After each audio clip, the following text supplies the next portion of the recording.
Hey everyone, and welcome to Group Up With Me, Hungover Media's esports show this week going over the opening week of Stage 4 of the Overwatch League.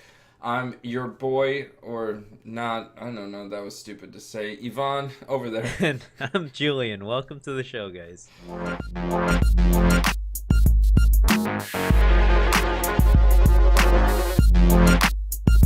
Group up with me. Alright, Julian, let's get right into news and notes from around the league. Let's do So, it. we have had a lot of controversy leading up to Stage 4, Week 1, of what patch is going to be played. Now, we've had some time for the teams to scrim, and it turns out that we know what the patch is. Yes, this is true. Coming in late last night, we finally got some confirmation that it will be patch number 1.22.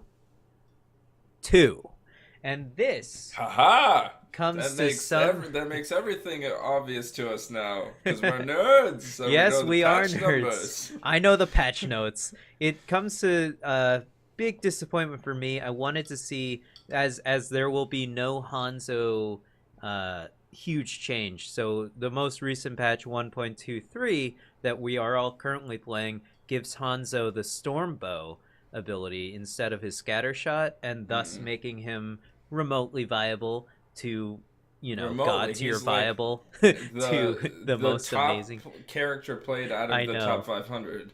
Definitely, yeah, Used I to be know. Genji Tracer, now it's just Hanzo. It's just there's only one character to play now. Thank you so much, Blizzard, for making your boy Hanzo the best. But luck, I guess maybe not so lucky. Who knows? All those Hanzo mains out there are probably pissed off about this.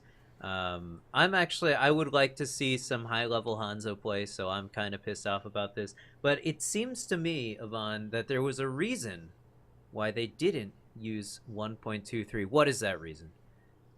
They're assholes. Oh, no, sorry. So Nate Nanzer, the Overwatch League commissioner, came out with a tweet, and he stated that they couldn't viably use 1.23 because there's a bug that Mhm. would potentially not allow the production team, that is the team that does the filming and all of the things that surround it, to make you able to actually watch and enjoy Overwatch League. It would make the production unviable in a specific on escort maps if something were to happen. So they have to start with 1.22, and obviously they don't change patches mid stage. So 1.22 is the most stable and viable patch, and that's the one that they're going to go with. But that does leave us with some interesting flexibility within the lineups, because 1.22 introduced a few important things. Yes. The most important of which is probably Brigitte, Of or course. Baguette, Baguette, or Big Head. There are so many different Baguette. like at some point we'll have to figure out That's what funny. the lingua franca name for her is. Like Zenny is for Zenyatta, but we Yeah. don't have a unified I one. It's like a lot of different pockets of I've the never internet heard do different baguette. ones. That is pretty funny, man. Yeah. But I'll tell you, it's a prime example of them using 1.22 instead of 1.23. That something as simple as like changing. Well, I guess it's a large change in this case, but it something like a change in gameplay can change and a completely unexpected thing that they weren't accounting for just by changing the code of the game. So and it just sort of ripples through to the Hmm. point where the production team on Overwatch League cannot do their job correctly, which is really unfortunate. Makes For Overwatch League Yeah, less exciting, I think, to view, because this Hanzo patch has been so significant. It has really yeah, people changed were waiting for it too. the Yeah, course of Overwatch. If you look at how much Hanzo was hated reviled on. as a character versus now as he's the top character to play, Yeah. it is a huge shift in the meta. Mhm. Likewise, we might see some of the most flexible metas that we've seen in Overwatch League. So, Houston Outlaws main tank Muma on a stream recently was talking about the patch that they were playing with. He had said that they were scrimming only for a few days, so things are up in the air in terms of like permanency, but he said it was the most flexible lineup that they've had. Dive was still viable, so we'll see that Genji, Tracer, Winston, Diva lineup. But it also allows for a lot more flexibility. So this patch, to remind you, is the one that changed Reaper a bit, changed Mei a bit, and really I think it will allow for some more flexibility and defensive lineups that are not dive or counter dive, but a lot of super conservative hold, which fits into like Houston's playstyle. For instance, you get that really steady backline of Junkrat with the Brigitte able to go with the front line. It's going to be crazy. Right. Yeah. You'll have to see. Brigitte can only defend so many people at the time, right? So it's going to come down to much, much more coordinated dives onto specific characters, I think, and maybe perhaps Zenyatta or a Mercy if they can get her without her flying away, or perhaps a Widowmaker. And I really think that once Brigitte is, Brigitte has no real movement options other than to walk and to dash forward. So she's really going to have, I think unless her team is all around her, she's going to have trouble defending necessarily, everyone on the team. So it can come down to that. If you see any stragglers, we'll see dives onto those characters specifically, and then it'll be much more sparse, the dives, but not as frequent, I think. Yeah, if we go back to the Stage 1 to Stage 2 patch, we expected to see a lot more triple and quad tank. Now we can, I think, viably see something like a triple support. Yeah. It'll be an intriguing way to play, and I think that we'll have extremely well-coordinated dive teams that are super aggressive like London Spitfire still find success, but we'll have other teams finding ways to counteract them in more intriguing ways than just excellent counter dive or excellent team coordination. NYXL isn't going to be the only team that can really withstand the London Spitfire attack, right? Other than apparently Houston. So I think that will be really curious, and I think part of that will be the map pool. We have had the map pool revealed to us in almost all parts. So we have, of course, the 4 main parts, so Escort, the King of the Hill kind of thing, which is control, hybrid, and then the assault or 2 control point maps. Yeah. So we've got Gibraltar, Dorado, Lijiang, Oasis, Blizzard, King's Row, Horizon Lunar Colony, Hanamura, and the one that we still haven't determined is the tiebreaker map, which I think will be Ilios, because Ilios seems to be, to me, an especially fan favorite map. We saw Pine come out on Ilios on Well with his McCree. It's one that I think is really memorable in Season 1 of Overwatch League. I think it'll be Ilios. I think it will be Nepal, but only because I like Nepal. I like that map the most. I think it's my second favorite map besides Lijiang Tower. But I digress. I definitely, honestly, Ilios is probably going to show up because it is actually the fan favorite. So, and Blizzard is trying their hardest to please their fans right now, I think. It'll have a really intriguing way. I'm excited to see how Brigitte plays on Well at professional level, and these Widow versus Brigitte sniper battles on Ruins. Yeah, I think a lot of Widowmakers will be really pissed off when Brigitte, just whips up her shield at the last second and blocks a headshot. So we'll know. And Brigitte players will also be pretty pissed off that Widow gets that headshot when they thought their shield was up. Yep. So in addition to the map pool that we have, we know that not every team plays each other in the Overwatch League just due to the number of teams and the schedule that they have. So what do we have for teams that won't play each other in Stage 4? The first one is Boston will not play the LA Gladiators in Stage 4. So this is, it's you figured out that it was all just a rotation, correct? Or was it? Yeah, right. So they're just really rotating. Is just a rotation, because that's why you get like a team will play both LA teams. For some god awful reason they chose to just construct a professional league based on alphabetical order of teams. It's an Cool. interesting one, but I personally think that they should just play. Every team should play each team once in the stage. But I think Oh my they god, what a decided. Concept. I think they just that Literally would be every pretty single simple. professional team, Pretty simple. every single professional Just league does throwing that. an idea out there. But I believe Overwatch League only had so much funding, so they could only do so many weeks. So that's just how it was going to be. Or maybe they specifically wanted it to end on a certain week. I don't know how Blizzard thinks, but they made a game that a lot of people like, so we all let them do it. What are the other matches that aren't being played? So a couple that don't really matter, but make the team that has a schedule a little more difficult.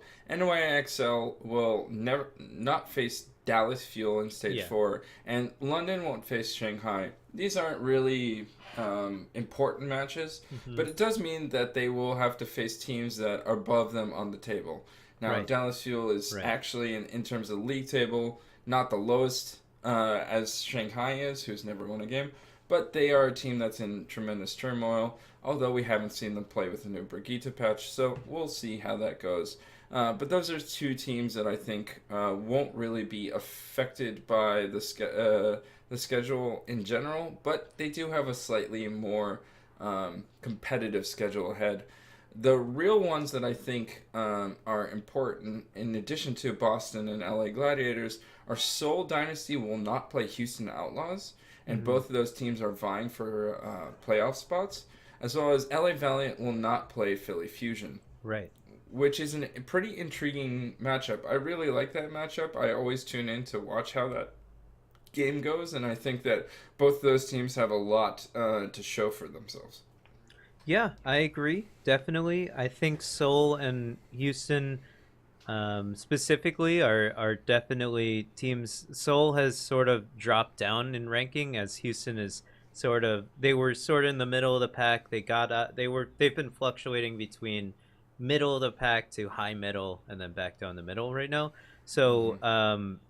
so really I think that this is it. It's ride or die for these two teams, and they need to. One of them's going to come out on top, but them not playing each other is a huge thing for both teams actually, because it's kind of crazy that the rest of the schedule changes everything, right? And definitely Philly has sort of had a similar path as Houston. So them not playing the Valiant is actually probably beneficial for Philly as opposed to, I think Valiant. I mean, they were in the playoffs last Last stage. stage, so Right. they're doing just fine right now, I think. But we'll see how they do in stage 5 with Brigitte, baguette meta. You know how it is. Yeah. We'll see. That French love on the Swedish side. Yeah, so Philly again in stage 3 seemed to disappear. It seemed like their stage 2 playoff run was a little too much in terms of emotionality, player stress, or something. Some combination of the patch and the player combo just didn't work out for them. So it would have been intriguing to see these two teams that are vying for playoff spots in a significant way play each other, but they're not going to. Yeah. And the other team the last teams that won't face each other and won't really be super consequential is Florida Mayhem versus SF Shock. Yeah. SF Shock came on strong in stage 3 and does present an interesting contender for just squeaking into the playoffs, but I do think that they're pretty far out, and it would take a lot of luck to They'd have to pull a make Boston. them.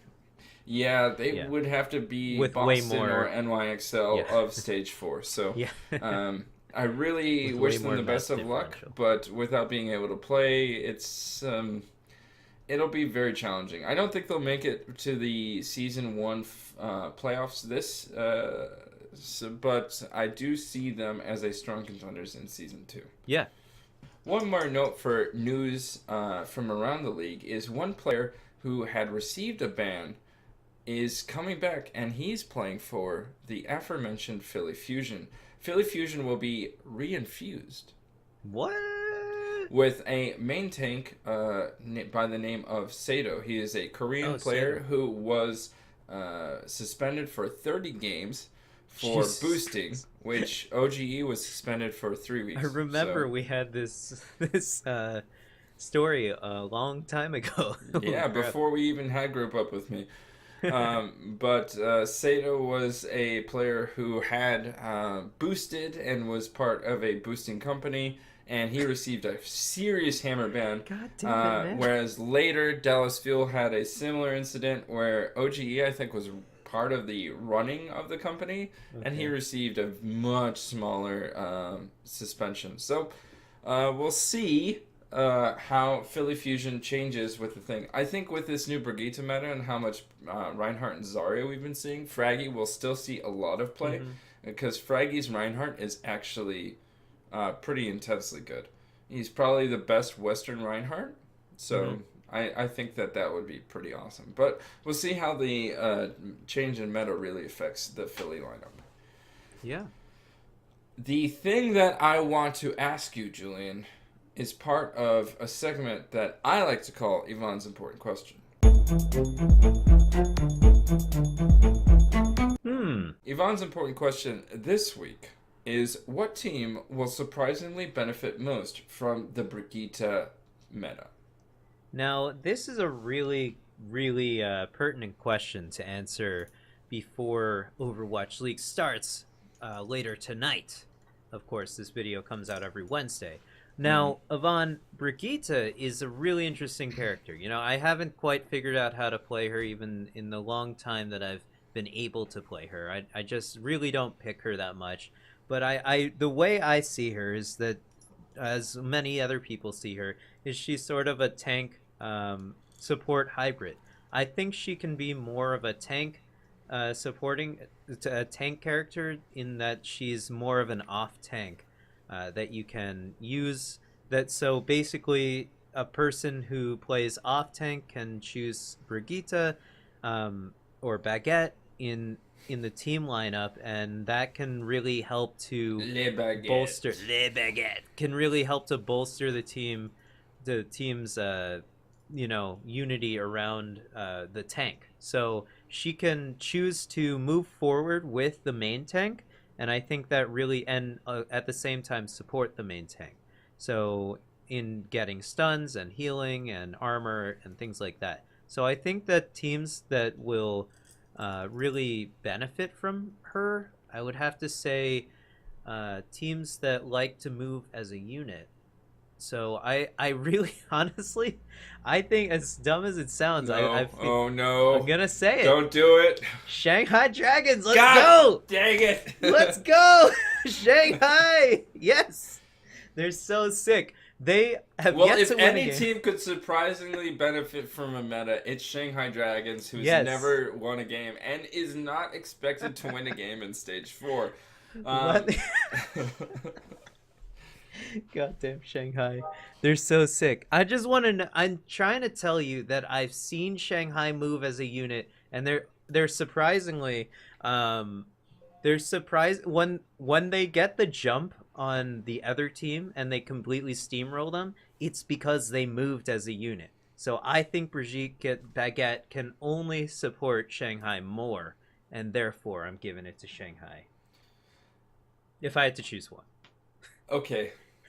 I'm excited, actually. Maybe my game of the week should have been Dallas Fuel versus Shanghai on Wednesday It's at probably 11. going to be a good match. It's probably going to be a good match, and if Shanghai first chance can that- use the Brigitte meta in a surprising way against this Dallas Fuel team, I think they have the ability to get through. The only problem is I think that Dallas Fuel still has a core team Yeah.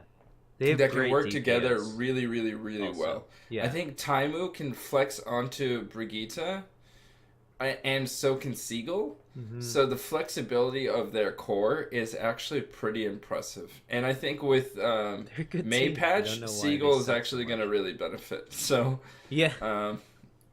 That's a game that, even though it's like the bottom of the barrel in terms of the quality of the match, I'm going to be watching because it could be Even if it is at 11 p.m. for us. Shanghai's first win, although I significantly doubt it. I really want. Look, it doesn't matter who they're playing. I'm always rooting for Shanghai. They're really awesome. I can't believe they've upkept such high morale the entire time this season.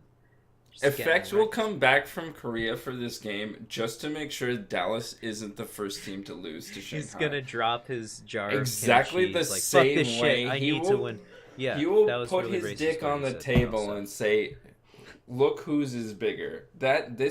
Last time Dallas played Shanghai, Effect threw his dick, his balls, everything onto the table. He said, "Look, nobody can beat what I've got going for me." And he true. was murderous in his eyes and in his gameplay. It's So true. I do It's feel true. that if Effect plays, Dallas Fuel wins hands down. I'm excited, and I cannot wait for that match. It's gonna be a great week. Come on, great week. So, in terms of matches that we are looking forward to, I said that mine should have probably been the Dallas Fuel versus the Shanghai Dragons, as Yeah. I have kind of over the course of season 1 been the been the quintessential Dallas fan hoping for beyond hope They're good, a Dallas all right? They're victory. good. But Julian, what do you think is your game of the week? My game of the week is gonna be the first game of the week: LA Gladiators versus the SF Shock. Now, I'm gonna highlight this match because, really, I mean, they're neck and neck when it comes to the overall stage, not stage, but the overall league standings. But I really wanted to highlight this because I think SF Shock really has something to prove this stage. I think they can rise above all else and perhaps use Brigitte as Le Baguette to their advantage and really stick it to the rest of everyone else. And baguettes are the cornerstone of any good movie scene where groceries are being held. There's always a baguette sticking out of there. So I think baguette's gonna really help them out. And it's I was really just rewatching Michael Clayton. There's a scene where a guy has about 12 baguettes in a bag. It's only that baguettes. makes me think of a joke that I will not say. Because, well, whatever. My point was I'll cut it out. SF Shock SF Shock is on the rise, and I think their first stop happens to be the first game of this week, in that they're gonna play the Gladiators, and the first team on their way to the top is beating the Gladiators. I think that they have something to prove, and they really want to be the best. They've shown a variety of lineups and a willing to be super flexible. They've had, they had a ridiculous thing where I think Super was playing Zenyatta at some point. And Super is Whoa. generally Oh their, yeah, he's the off tank. So off-tank, yeah. it was real strange. So I think that SF Shock has a flair for coming out with lineups that are truly weird and will astound the opponents. And in the first week of matches, I think with a new meta introducing a new character, that could be a significant advantage. I doubt that they'll be able to win because I really believe in the strength of the LA Gladiators roster. Sure Four is pretty So, sick. Yeah, Surefour, Fissure. I really, really like Shaz and Big Goose Yeah, on I their like Big supports. Goose too. So I think that LA Gladiators has a more cohesive and talented team across the Of board. course, yeah. So I think that will give them the edge. But I'm excited to see what kind of wackiness that the SF Shock will bring, especially since they've had a change of coach. Yep. What about your match, Yvonne? Thank you for asking, Julian. My match is going to be our classic. Well, at least the one that I find to be a classic. It is London It's a classic Spitfire rivalry. versus Houston Outlaws. And this is a week in which London again will play Houston and then we'll play NYXL. So guess which team that they're going to focus on first? Ah, yes, the NYXL. So what does that leave? Houston, the most defensive team that we have, a successfully defensive team counter dive play all the time, heavy on the Junkrat, different things that are anti Genji and Tracer. Outlaws will now have Brigitte, and I'm really intrigued to see which player on their team will take the role of Brigitte, how that will affect how they play in general, and how they match up against a team that they've managed to beat repeatedly over the course of Season 1. It does feel like a rented mule when London comes to play Houston Outlaws, so I'm excited for this, and I'm also really willing to say that London Spitfire won't take this laying down, and they're super tired of being like, the Houston Outlaws can still beat you no matter how many times they play you. So I think that London will bring their A game, and this will be an intriguing one for everyone. Yeah. To watch. I'm excited. It's gonna be a fun stage. Let's get hype, guys. Who do you think wins in the Houston Spitfire matchup? I think Houston's gonna win that match because I really think Brigitte is gonna change this whole meta, and I'm not sure London's ready for it. They've I sort of been actually waiting. think the team that will benefit most from think it's Brigitte London? is going to be Houston Outlaws. Oh, Houston. Oh, yeah. I just think that their playstyle really fits in with how Brigitte works, and she'll be the one that everyone. She'll be the team. They will be the team which she will most benefit. Yeah. Now that I've ended the game of pronouns, I'll listen to Julien. Look, when she comes around the corner and is met with, if two teams clash together, one of them has Brigitte. Brigitte's gonna build up her ult and heal the team at the same time, and then it's over. So I think Houston's gonna manage that really well, and they're gonna turn corners and just ruin people. So I'm excited. Yeah, so we'll turn the corner on this and end it. Like Brigitte will end many team fights in the weeks to come. It'll be that classic comp ladder fight of we're in this fight, every single thing that's possible in terms of on the screen is happening, and then team kill. Yep. How did that happen? Oops. In any case, I've been one of your hosts, Yvonne. And I'm Julien. Thanks for watching this show. Tune in next week to hear more of Group Up With Me, as well as tune in Monday for our podcast and Friday for our Overwatch replay or Let's Play series. Thank you guys. Bye. Bye.